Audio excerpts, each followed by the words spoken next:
अण्णा तुम्हीच का? हो. तुम्ही मिलिटरीतनं पळून का आले तुम्ही? अहो पळून नाही आलो साहेब, सेवा पूर्ण केली नाही मी. ना, सेवा पूर्ण झालीच नाही तुमची. तुम्ही पळून आले निमित्तनं. अरे बापरे. तुम्हाला घेऊन जावं लागणार. वॉरंट आलं तुमच्या नावचं. बापरे, तुम्हाला घेऊन जावं लागणार आता. माझं वॉरंट निघालंय. निघालंय का? तुमचं वॉरंटी घेऊन आलोय आम्ही सगळं. बर बर बर बर. मग काहीतरी घेऊन मिटवून टाका ना. नाही, मिटणार नाही ना तसं. अहो अशी रक्कम देतो ना साहेब, हा. तुम्हाला कोणीच दिली नसेल एवढी रक्कम चालतं, देतो. चालतं, हा. हा हा. एवढ्यात भागणार नाही सर. आम्ही लाच घेत नाही.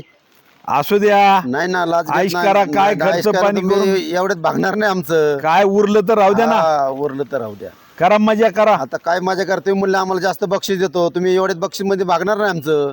मग काय करावं लागेल? काय करा, तुम्हाला घेऊन जावं लागणार आता. तुमच्या नावची केस आहे, वॉरंटी आहे तुम्हाला आता. अरे बापरे.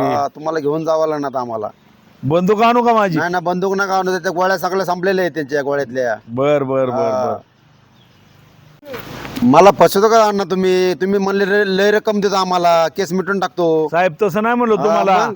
तुम्हाला कुणीच रक्कम दिली नाही नसेल ना, एवढी मग तुम्ही देतो म्हणले म्हणलो. लय रक्कम देतो, एवढ्यात नाही ना होणार. मग तुम्ही आम्हाला फसवता काय? तुम्ही आम्हाला फसवता. बर बर बर बर. मग कुठे नेता आता? तुम्हाला पोलीस ते स्टेशन पोलीस नेता का? स्टेशनला- पोलीस स्टेशनच्या मागे नेता? मागं येतो, मागं तुम्हाला. बर बर बर. पोलीसच्या केसच्या मागं न्यायला तुम्हाला पेशंट रूम गेलेले आहे तिकडं. बर, त्या बर, room मध्ये तुम्हाला टाकायला लागेल आता. गाडी कुठे आहे तुमची? गाडी लावली पुलाखाली तिथं. बिगर टायरची गाडी आली तुम्हाला न्यायला आता. अरे वा वा वा. मग त्यात गाडीत बसून घ्या तुम्ही सगळेजण. ओळखलं साहेब तुम्हाला आम्ही. मग द्या ओळख द्या तुमची. ओळख आमचा घ्या नंबर. हा 9822 बोकडे. डायरेक्ट कॉल करा आम्हाला. मोबाईल संघा तर सिम कार्ड घरी असतं आमचं. बर बर बर. आता खर्च लय वाढलेला आहे. लग्न काढले सासूचं आता 40 तारखेला, 32 तारीख हळद. त्यांचं जेवण मोठं आहे. मिठाचे लाडू आहे, थोकालन चपाती, शिंबोडलन पोळे, ढेकण्याची आमटी, बेकडाचं लोणचं. तोंड बांधून खावा, हात बांधून जावा. जय हिंद, जय महाराष्ट्र. अरे बापरे, लय मोठी ओळख सांगितली आता साहेब. काय करता आता? मित्रांनो, बहुरूपी ही कला लोप पावत चालली आता. आपणा सर्वांना एक विनंती, ही कला जर चालू ठेवायची असेल तर प्रत्येकाने सहकार्य करा, म्हणजे ही कला चालू राहील. धन्यवाद.